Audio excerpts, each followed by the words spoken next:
Our judicial system places too much emphasis on the convicted murderer rather than the victim. And this attitude needs to change for the sake of the victim's family members that are wanting closure and for the taxpayers that are footing the bill to house these criminals until they are put to death, which can take as long as up to 10 years in some cases. Capital punishment should remain an alternative because it rids our society of the lowest common denominator, which provides for a safer community. The death penalty gives the victim and their family members a path to recourse by ridding our community of dangerous, immoral individuals that can and have been released to harm others, such as in the case of Kenneth McDuff, better known as the Broomstick Murderer. On August 6, 1966, 20-year-old Kenneth McDuff hunted down and slaughtered 3 teenagers, a girl, her boyfriend, and his cousin. He raped the girl using a broomstick and then choked her with it. In November 1966, he was found guilty and sentenced to die in the electric chair. In 1987, a federal court ruled that federal prisons were so overpopulated that they violated the civil rights of inmates. And so they began the release of hundreds of inmates, and Kenneth McDuff was one of them. After 3 days of his release, he began killing again.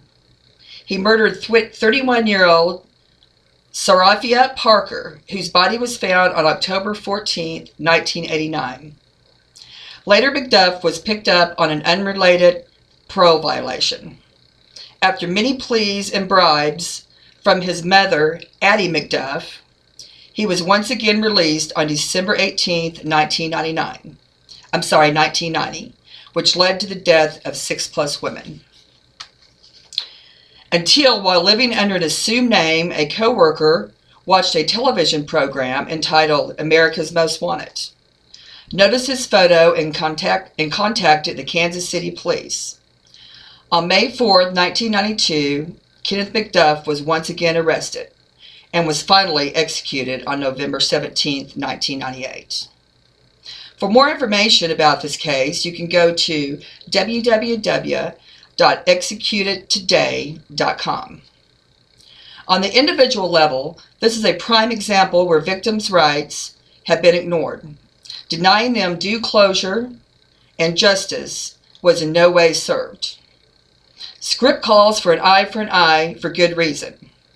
www.prodeathpenalty.com describes how capital punishment has always, to some extent, proven to be an effective deterrent that demand a higher social standard, especially if our justice system would make it more swift and severe. Those who are against capital punishment tend to believe that it is a cruel and unusual punishment.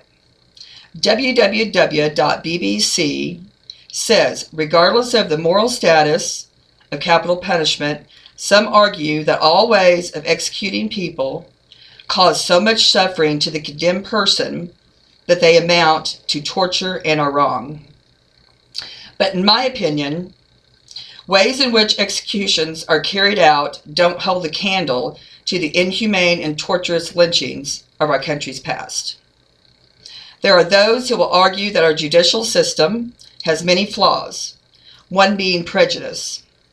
They claim that most who are convicted and sentenced to death row are mainly poor black men. But with our modern technologies and scientific breakthroughs, such as DNA testing, that we have today, it is very unlikely that someone will be wrongly accused and executed. If one would only weigh the pros and cons, they would be more inclined to favor capital punishment, because capital punishment has been used as a tool that has moved society in a positive direction, and therefore should remain a resource at our disposal for the good of mankind. Thank you.